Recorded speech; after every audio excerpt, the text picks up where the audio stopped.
ওমর ফারুক রাদিয়াল্লাহু কুফায় একজন গভর্নর নিয়োগ করেছিলেন। এমনিতেই সমস্ত সাহাবা ন্যায়পরায়ণ, সৎ ও নিষ্ঠাবান ছিলেন। কোনো ব্যাপারে কারো কোনো তোয়াক্কা না করে ন্যায়সঙ্গতভাবে বিচারাদি ও শাসনকাজ চালাতেন। এতে করে এক শ্রেণীর হোমরা-চোমরা ও দান্যাঢ্য ব্যক্তি অসন্তুষ্ট হয়ে তার বিরুদ্ধে চক্রান্ত শুরু করল।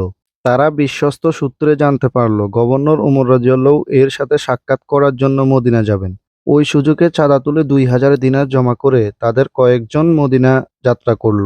সেখানে পৌঁছে গভর্নর যখন ওমর ফারুক রাদিয়াল্লাহু এর সাথে দেখা করার জন্য গেলেন, তখন তারাও সেখানে হাজির হলো।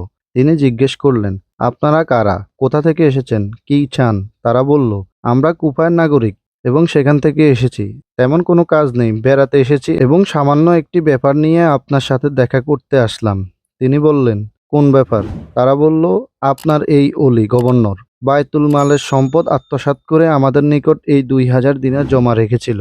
ওটা আপনাকে ফেরত দিতে এলাম। ফারুক আজম রাদিয়াল্লাহু গভর্নরকে প্রশ্ন করলেন, তাদের অভিযোগ কি সত্য? তিনি বললেন, না, তারা মিথ্যা বলছে। আমি ওদের নিকট ৪,০০০ দিনার জমা রেখেছিলাম, কিন্তু তারা ২,০০০ আত্মসাৎ করে বাকি ২,০০০ জমা দিতে এসেছে। ওমর ফারুক রাদিয়াল্লাহু বললেন, তুমি এ কাজ কেন করলে? তিনি উত্তরে বললেন, আমি মরে যাবার পর ছেলে মেয়েদের জীবিকা যেন ভালোভাবে চলে সেজন্য।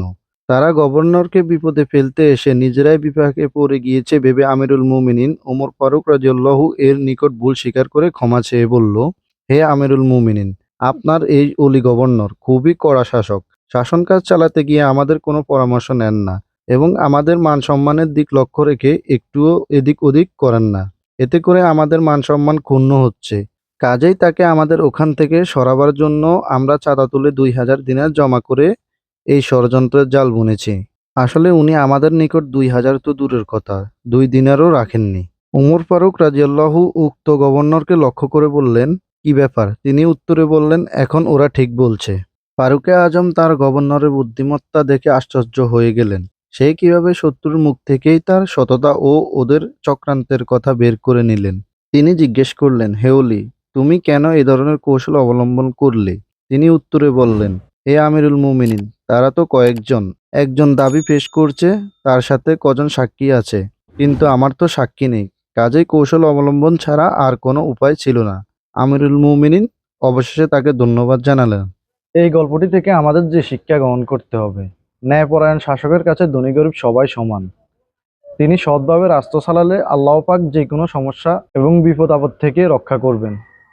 একটা রাষ্ট্র চালাতে হলে সৎ এবং নিষ্ঠাবান লোকের প্রয়োজন হয়। পুরো গল্পটি দেখার জন্য ইউটিউবে পুরো ভিডিও দেওয়া আছে, চাইলে দেখে আসতে পারেন। ভিডিওটি ভালো হলে লাইক, কমেন্ট, শেয়ার করে এবং চ্যানেলটি সাবস্ক্রাইব করে দিয়ে যাবেন।